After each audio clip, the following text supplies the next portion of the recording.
Today, my friend and travel connoisseur, Sherry Ott, is joining me. Welcome to Anti-Aging Uncensored, Sherry. Thank you. I love this. I never would have expected to be doing this with you years ago when we were younger. I know. First of all, would we ever have even wanted to talk about aging? Probably not. God, no. No. And we didn't even know what a podcast was. That wasn't in our vocabulary. Oh, that's so true. Nor were smartphones or anything when we knew each other, when we met, I guess I should say. Yeah. You know what? You're so right. Like, think how easy would our vacations have been if we could have like texted each other or like that guy's hot kind of things. I always think of like when we lived in San Francisco and tried to get taxis. And now I think, oh my God, Uber. Could you imagine back then we had that backdoor number to get the taxis? Exactly. I will tell you, it's a savior. It's a savior. I used to I started driving my car instead of taking taxis. And this was supposed to be the taxi city. So anyway, I am so excited you are here. And we are here to talk about something really important, but I really think your background, just to set the stage, tell us a little bit about you, where you come from, and sort of the big things you've been doing the last, I don't know how many years. Well, it's been a long time since I lived in San Francisco, probably about 27 years or so. But yeah, and there have been a lot of changes in my life. So for the first 14 years of my career, I would say I worked in IT and big corporations, doing project management and leadership stuff there. I think the last place I worked was Coach in New York City. Oh, yeah. Yeah. You remember coming to visit. Oh, yeah. Loved when you worked for Coach. Yes. And it was great, but I was in my mid-30s at that point, and I had this kind of moment where I wasn't really thrilled about my job and what I was doing. And I had this moment where I'm like, is this really what I want to do for the rest of my life, really? Mm-hmm. And I also knew that in some weird way, this career chose me. I didn't choose it. And I wanted to kind of stop and think about that a little bit. Like, I didn't even really choose this career. It chose me. I was really good at it. I ran with it.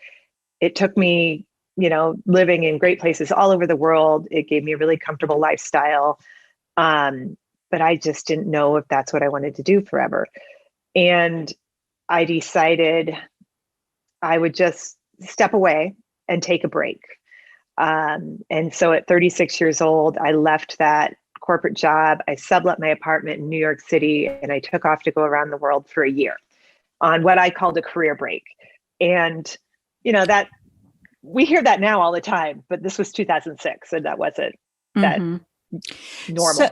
So you didn't set out to sort of like potentially not come back. Like there was a potential that you could have come back. You didn't set out on that. You just set out to step away. Yes. I wanted to do the stuff that I didn't want to wait until retirement, basically, to do some of these things I wanted to do, because I also knew that, I might not be able to climb Kilimanjaro by the time I was retired. I mean, we don't know what's going to happen between mid 30s and 60s. And so I thought, why are we waiting for all these things for retirement? And, here I'm in the best shape of my life. Why don't I go do some of this stuff that I want to do? While I can really enjoy it. Mm-hmm. So tell me what happened. Tell me about the transformation that happened, during the first year, and then what set you on this completely new course? The transformation the first year was really interesting because I had never, I went out to do this, travel around the world by myself. I had various friends kind of join me for different parts, but essentially it was by myself solo. I had never done anything like that before. And I had never really traveled that much before. So this wasn't something like, I wasn't this seasoned world traveler. I had just gotten my passport when I was 30 years old. So it was all new to me. And I think it took about, I remember about 3 months into the the travel. I was in New Zealand and I thought, I love this. Like, I love it. I love experiencing something new every day. And that's what it was. I mean, and think about that back in our old, in my old job, it was the same thing all the time. I mean, it might've been different projects, but I took the same way to work. I did everything the same. And I loved the newness. And so at that point, just 3 months in, I was like, I got to figure out a way to stay on the road. I had figured out a way to save and do this for 1 year, and I'd sublet the apartment for a year. But I knew right away that it's like, a year's not going to be enough time, basically. And there's a lot of challenges because, finances, all of that stuff, right? Oh, yeah. Finances probably number one, right? Finances, yeah, for staying on the road. I had saved for that year, but staying on the road, then the big question was, well, what am I going to do? I have to make money. And then I kind of spent the next, I don't know, about 12 months trying to answer that question. What am I going to do to make money as I traveled all over the world? And at that time, I ended up, meeting people along the way, and I ended up coming up with a plan to do what everyone did back then, which was teach English abroad. Is that what everyone did? Yeah, that was kind of like the thing you could do to live abroad. I mean, it was before we really had this kind of, digital nomad culture, anything like that.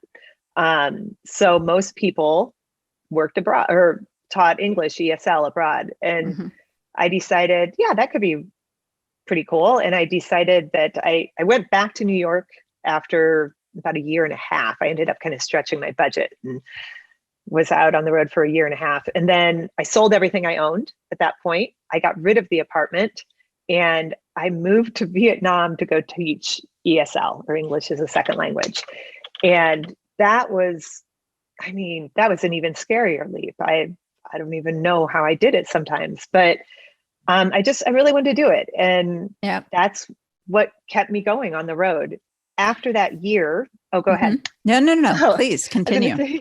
After that year of teaching English in Vietnam, I always say Vietnam taught me to be really scrappy, because I didn't just teach English. I did all kinds of things. I met expats. I ended up consulting. I did all kinds of stuff. And yeah, I taught some English.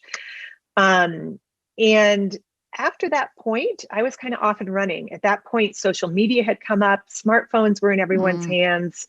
And all of a sudden, the idea of blogging as a pseudo living, I knew I wasn't going to make a ton of money, but it was possible to blog and travel the world. So at that point, I decided I'm going to go completely nomadic. And because I figured I could keep costs down that way, because I wasn't going to make that much money, and I was going to be a blogger. Yep. And that's what I did. And it just took off, and I was in the right place at the right time. I already had an audience. I jumped on all the social media early on, not because I knew it was going to be anything, but because I just thought it was kind of cool. Well, it's also a great way to share when you're going around the world and connect with other people, and you don't have the same connections anymore, right? That's right.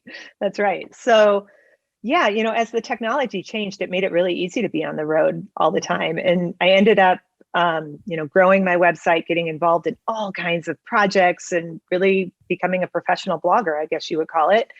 So I became a professional blogger, and I was nomadic for 11 years. I didn't have a home, and I had a storage unit back in New York City. God. Oh, my Lord. Okay. So I kept moving all over, doing different projects, doing adventures, doing crazy stuff. And then about 4 years ago, I finally decided I'm, nearly 50 years old. I need a home again. And I settled down here in Denver as a home base, but I still do all that traveling. I mean, I'm still obviously blogging, and more projects than ever these days. So it's been really good. That is a great story. And one that not everyone can do, not everyone has the same drive, but True. I mean, that's kind of what we're here to talk about today is like, what are the things that we want to accomplish? And I'd love to start by asking you a little bit about discomfort. Now, sounds like a horrible question, but like, let's talk about pain. But we don't mean it in the terms of, but like, living, and I keep seeing quotes about this. I keep seeing, advice about, the great things happen when we live in a little bit of discomfort, that if we just sort of are passive through our lives, that things don't happen. They don't just happen to us. So I'd love to hear your kind of thoughts on that, and where your mind was, knowing that this discomfort was happening. Yeah, I think first of all, I agree. Discomfort is necessary in life. It helps you grow in so many ways. And every one of these things we talked about, every one of these big transitions I made, leaving my job, moving to Vietnam, becoming nomadic, all were full of discomfort. And even when I decided to settle down and get a home base again, that was full of discomfort because I was so used to it the other way. So all these things definitely had hurdles to overcome for me, but yet they were also exciting in many ways. Like take, for example, just me leaving my job for the first time and going out for that year. I was really excited to do that. I was also terrified. I didn't know what I was doing, but that discomfort, I think being uncomfortable and being absolutely, scared, like scared for your life, are two different things. Discomfort to me is kind of like teetering on that edge of, ooh, I'm really excited about this. And then the other side is, but I'm also really fearful about it. And you have to kind of walk that line, basically. I'm not married, but I can imagine that is how it feels when you're looking down that aisle. I actually have dreams about that. And it is. Do you? I wake up feeling extremely uncomfortable and stressed out. Yeah. But yeah, it is true. It's just like walking down the aisle. Yeah. Well, what we would imagine, at least. What we would imagine. Yeah. Neither one of us are married. But yeah. And I think, different from if you're really scared, but there was enough of that excitement that would push me. So even though I, said goodbye to all my friends and I went to the airport to go leave for, the first place I went was Nairobi to Kenya so that I could go climb Kilimanjaro. And I was crying. I mean, and I wasn't crying because I was going to miss my friends or anything like that. I mean, I knew I was going to, but the tears were fear because I'm like, I don't know if I can do this. I might not like it. But the good thing is, do you think that taking these steps that you did made you realize what you are capable of? I mean, do you think that the more frequent of taking baby steps, like I said, you don't have to like get rid of your apartment and give up your job, and you don't have to give up all of these things to make big things happen, right? Or to make small things happen. No. And I'm just wondering, does it get easier for you the more you sort of took these small steps? Absolutely. That's the nice thing about, kind of pushing yourself into that uncomfortable space is it gets easier every time. And the other thing is it kind of gets more addicting too, in a way, because once you actually accomplish this thing that you were fearful of, it's like, what is that? The Grinch who stole Christmas, right? Your heart grows 5 times or whatever. Like your confidence grows, and then you look for the next thing, and it grows again, and you use that new confidence to go to the next thing. And I know that's some of the reason why I continued, and I just kind of kept on this path of doing more and crazier things in a way. The thing that's interesting is what I find for myself is if I'm not traveling like this last year, all of a sudden you kind of can lose some of that confidence. You can lose some of that ability too. And so, it's good to always for me to always kind of put myself back in that discomfort to keep trained up in a way. It's kind of strange. Yeah, I had heard this story once about, marathoners or people who are like, we're going to run the first marathon, that it just doesn't end after the marathon or after they finally win the marathon or get the gold medal or whatever it is, right? Whatever that achievement is, that we have a drive that as I think it's human nature. I think most people are like this, that there is a drive to always be improving, challenging ourselves in ways. And when that stops, we stop. Yes. I always say that's when you get old, really. That's great. Yeah. So let's, I want to dive into some of the strategies and things that we can do to start opening ourselves up to doing these changes. But I really wanted to first talk a little bit about age, in all honesty, because as we get older, things start to change. I mean, not that people don't get divorced young, because they do often, but some people are starting, a second act with either a new partner or as a single woman. Some people they're becoming empty nesters, or their kids are now grown up and either going off to college or married with kids or any of the above, or maybe just teenagers with this audience.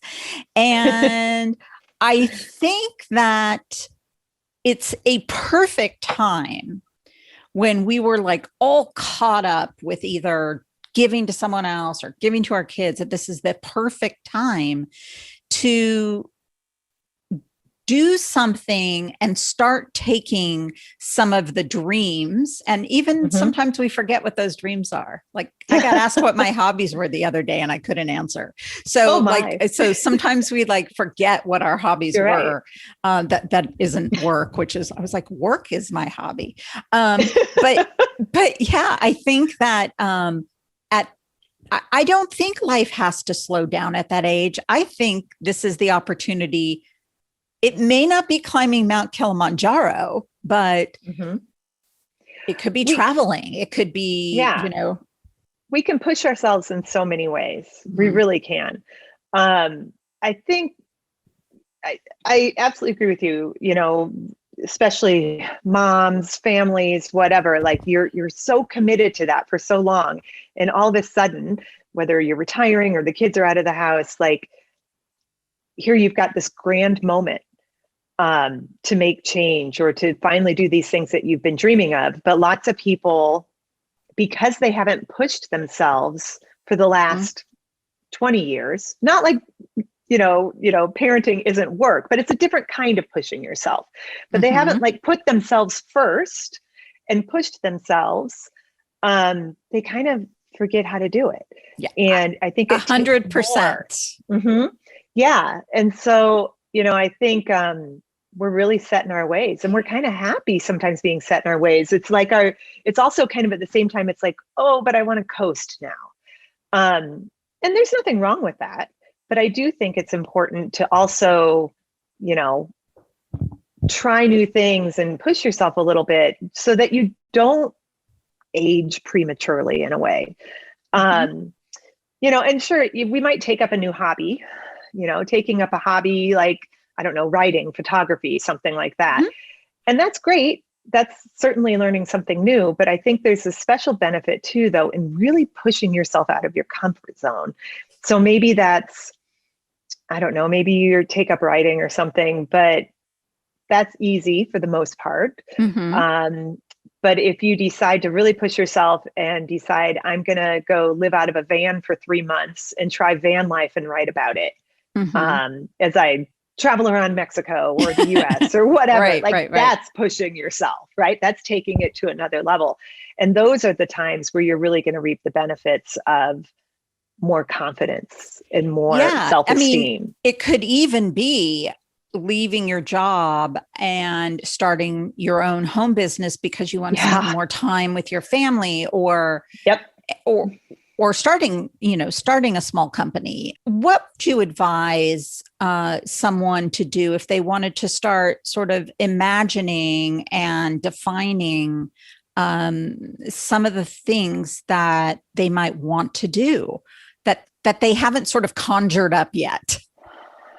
Yeah, I think, some of it is kind of going back on some, whether that's looking through old pictures or something to maybe spark some of that sometimes, as far as like, oh yeah, I remember when I wanted to do that, or, whatever it was. Yeah. That's a good idea. If I were to look at old pictures of us in San Francisco, I probably thought I was going to be a dancer or something. I don't know. Yeah. But I do think, you need to kind of spark some of that a little bit. Or if you have something in mind, start to kind of brainstorm out what that looks like. I think one of the big things is to understand why that was important to you, or why it is still important to you. Why is it that you want to do this? And, it's that why that always keeps you focused, just like anything in life, really. But yeah, I think it's a great exercise, though, going back in photos and looking and not for the reason of like mourning your youth, but for inspiration. You can mourn your youth. So let's talk about the 3 strategies we can do to start doing big things. And for me, when I think about it, the first one comes with fear and doubt and change and scariness. Yes. Well, very profound. Yeah. I used to have a quote that was up in the gym where I worked at that said, if it doesn't challenge you, it doesn't change you. Which I love. It's like fantastic. Yeah. I love that. And it's so true.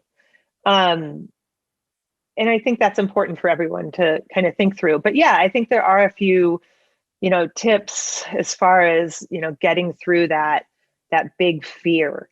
In fact, I can probably think of 3 that I always talk about. And one is tell people what it is, what your big thing is that you want to do. It scares you. I get it. It's a challenge. But if you start telling people what you're going to do, whether that's run a marathon, or I don't know, start a blog, learn how to use Instagram or TikTok or whatever, right? Those are also, for me, it would be learn how to cook. Challenges. Yeah. Okay. See? And, and give yourself a big kind of goal there and be like, I'm going to have everyone over and I'm going to have a huge dinner party, on this day, but put it out there, define it, throw it out there and let people know. I mean, that might not work for everyone. For me, it worked for my type of personality, and I am pretty driven, I would say. But it kind of puts that stake in the ground. Yeah. Telling the world what I'm going to do really motivates me. And I think it's because I have a fear of looking like a total flake and backing out or backing down. And that fear of looking like a flake really kind of overrides the fear that I have in doing whatever that challenging thing is, which is kind of strange, but it definitely works for me. I told my family and friends before I quit my job in 2006, I told my family and friends that I was going to quit my job and travel around the world for a year, about a year and a half before I did it. Oh, really? Because I was starting to save at that time too, but I wanted to put that out there so that every time I saw them, that was the topic of conversation. Oh, how's that coming along? How are you doing? What are you doing? How are you getting ready? And it forced me to like move myself along. Something that I probably could have easily drugged my feet on. And I mean, it is really good advice to sort of put it out there to, as you say, lay a stake in the ground, because even if you sort of fall off, so to speak, like fall behind and fall off, it's still a commitment that you have. And And I do want to give all of us permission to let it morph into what you think it should be as you discover, right? So that it doesn't always end up exactly as you plan. Yeah. Like maybe my dinner party is now for 2 instead of 10. But that's okay. Yeah, you're absolutely right. And, I think as part of that too, putting that stake in the ground, it's also kind of putting some stuff in motion. Start taking some of those to-do steps. So when I quit my job to go do this, like I sublet my apartment, I had a going away party, I got rid of my cat before I ever even went in and quit my job.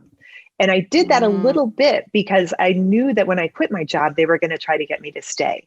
And this way, I took away that kind of temptation that's to not do it.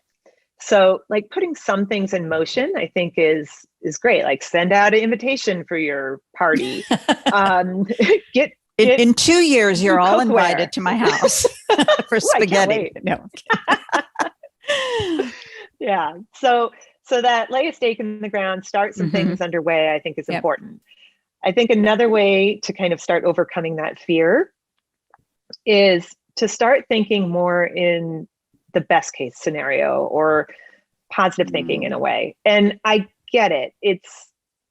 I know positive thinking is kind of a thing these days. There's all these positive journals and, so on. But what I'm talking about, make it happen journals. Yeah. Yes. Which it's great. But I think what I'm talking about is just thinking about this logically. When we start thinking about something that intimidates us or makes us uncomfortable, that we want to change, we immediately, because it's human nature, we think about the negative things that can go wrong. We think about everything that can go wrong. It's human nature. I sometimes think that it's easier to imagine like those things that go wrong. They're vivid. It sticks in our brains. We think about it all the time. I always say, okay, great. I'm not going to tell you not to do that because it's human nature to do that. But I want you to take an equal amount of time that you gave yourself to go in this weird wormhole and think of all the positive things that could happen. So it's your chance to dream. And, I didn't do that when I was leaving my job and traveling. And I do that a lot now though. But if I had done it, I don't even think I could have imagined what these best case scenarios were, which was, I'm going to turn into a writer. I'm going to have a blog. I'm going to, go to Antarctica. I'm going to those were all the things. I don't even think I could have dreamt that up, but those are the kind of positive things that happened. But I think we owe it to ourselves that if we're going to go to the negative space, we owe it to ourselves to go to that positive space. And, write it down if you want, whatever you want, but it's only fair for your brain. Yeah. And I love what you said about the outcomes you didn't even expect to happen, because I think the rewards, like we can only imagine what the reward of doing something tough is, right? We can only imagine what that might feel like. Let's use something that we all can relate to, losing, 30 pounds or whatever it is, right? So we can only imagine that is going to reap peace, less stress, less embarrassment, blah, blah, whatever may be. Maybe, new clothes, the kind of obvious things, right? Right. Like, I don't have to wear Spanx anymore, potentially. I don't know if that's true, but I'm on my way. But I think that we can list out, all of those things, but the unexpected things are beyond. I have a dear friend that just lost a ton of weight. You did too, but and the energy and the other stuff, we can hypothesize what that might feel like. We can kind of project it, but we don't know what it feels like. Yeah. And I mean, I'm even saying, go even further and go, you know what, maybe I'll turn into a swimsuit model or something. I don't know. See, I was going a little bit You're smaller. Going you hands. got the idea. Yeah. Yes. Yeah. Maybe I'll turn into a middle-aged swimsuit model. Maybe Yep. I'll end up writing a book about it. Maybe I'll end up, leading others through this program. Maybe I'll Mm-hmm. end up as a host on the Today Show. I don't know. Yeah. But like, that's what I mean. Like, I could have, like I said, I could have never imagined that my life was going to take these twists and Right. turns and so on. And it's fun for me lots of times to look back and go, wow, look at what happened. But I think it's really important in the beginning to start to, like really get out there, think about it, write it down, look at it when you're feeling terrified that, something's going to go wrong, turn and go, but I could also be a swimsuit model. Yeah. I love this idea. Okay. I picture us all on a cover one day. So, and the third strategy that we had talked about, which is, I was joking about the Nike just do it kind of thing, but it's that, you've done the homework, you've done the, depending on how big it is, right? I mean, you were picking up your life, which is a little bit different, living on the road. But depending on how it is, you've done the homework. If it's weight loss, you've picked the program you're going to be on. It's preparing your refrigerator. It's whatever it is. Buying the supplements. Doesn't matter what any of this, how this applies to you, to your challenge, but it's just do it. Yeah, and that's true. Set the date. Nike. Yes. And I always say, yeah. So once you get that all set up, you've told everyone, you've thought about all the great things that can happen, you've done all your research, and now you just need to push through. And that probably means that at some point you may be very fearful. Like, yeah. I was crying in the airport. I was crying on the airplane.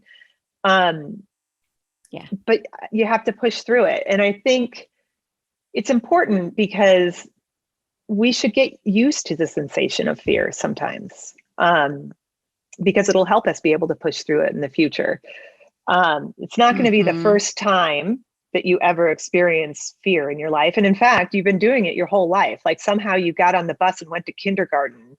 You dove off the high dive. You learned how to drive a car, whatever, all those things. We've been doing it our whole lives. But as we get older, somehow we get more scared. Yeah. I was thinking about it as like we get skittish, yeah. Cats. And I just did a post, ironically, I actually think it's going up tomorrow. It's about risk taking. It's in our inner circle group. And it's about risk taking. And the thought, I had seen this amazing bridge in Portugal. I can't remember, but it was like literally like this long, like walking bridge over like the biggest ravine. And like my heart palpitation started going because I don't love heights. But I also don't like walking over the grates on the sidewalks. So there you go. But it made me start to think, do we take less risks when we get older?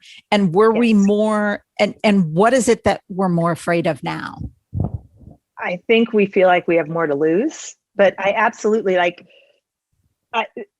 sometimes I go and I'll speak to schools, and I remember once I did this presentation to, I think it was fifth graders. And I have the standard presentation where I go through and I show them 3 different countries that are very different than the United States.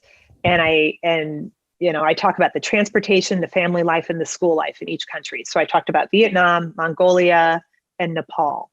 So all kind of developing countries, hard countries.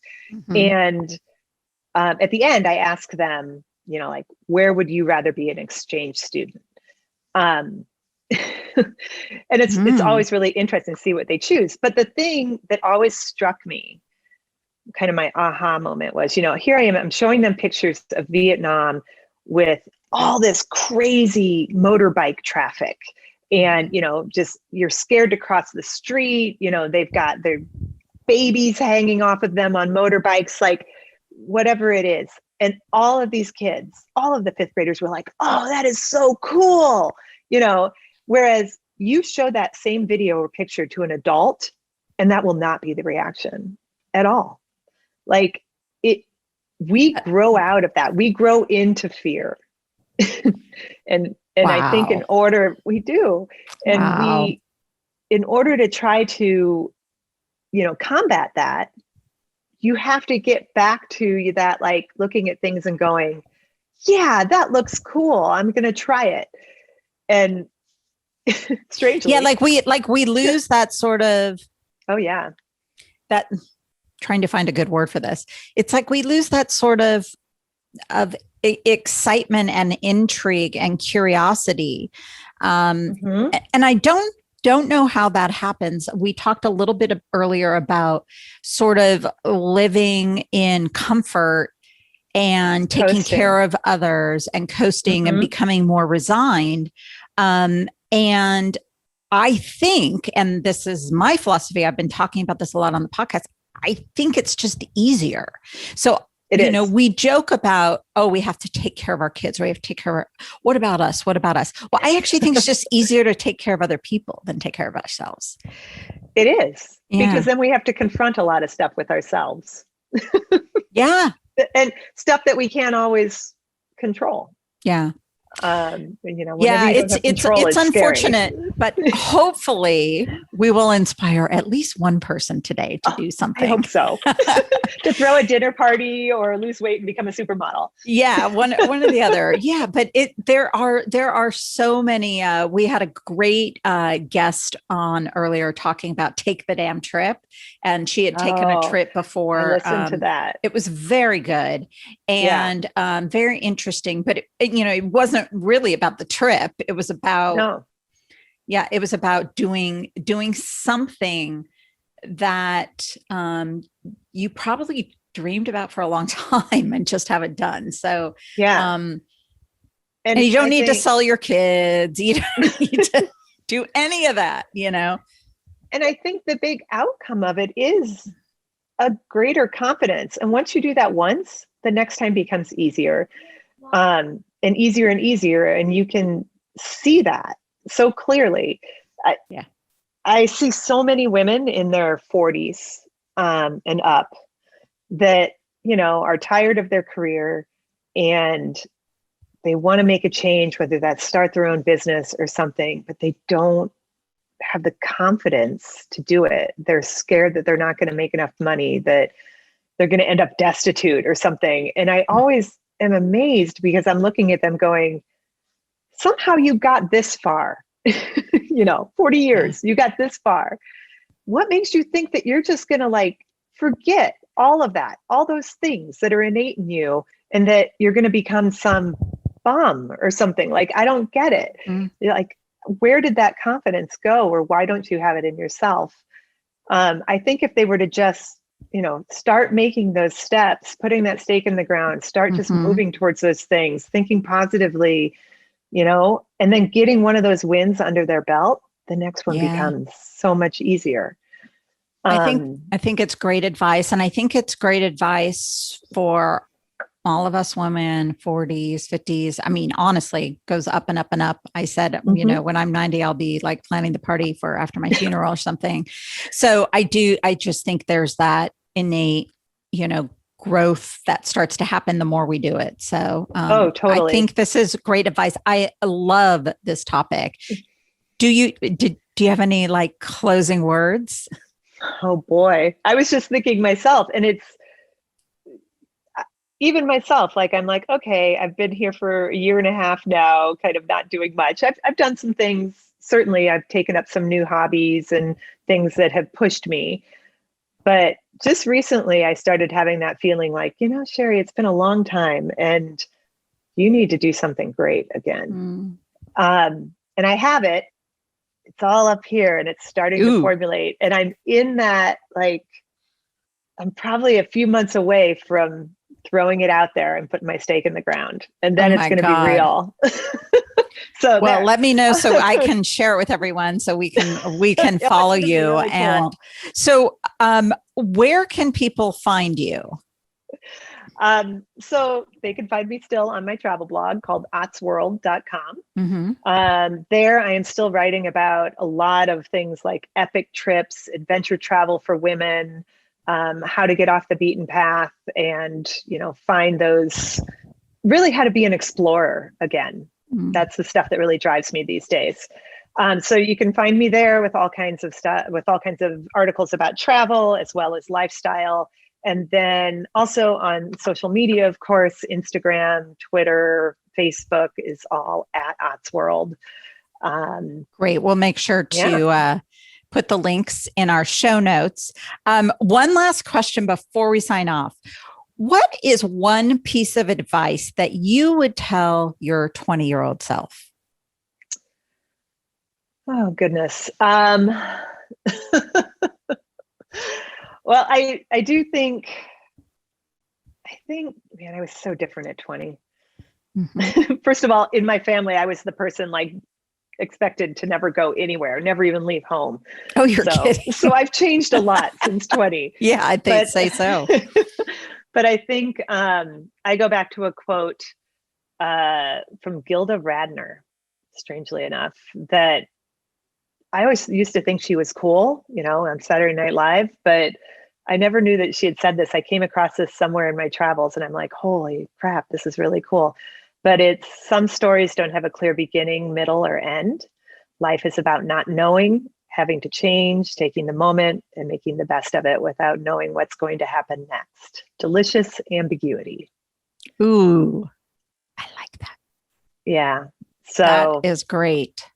That is great. Well, I hope, I can't wait to hear actually about your little stake in the ground that's about to happen. And I can't thank you enough. I know this, this wasn't a travel discussion, but this is such an important, it's such a good example of doing something, not just big, but anything uncomfortable.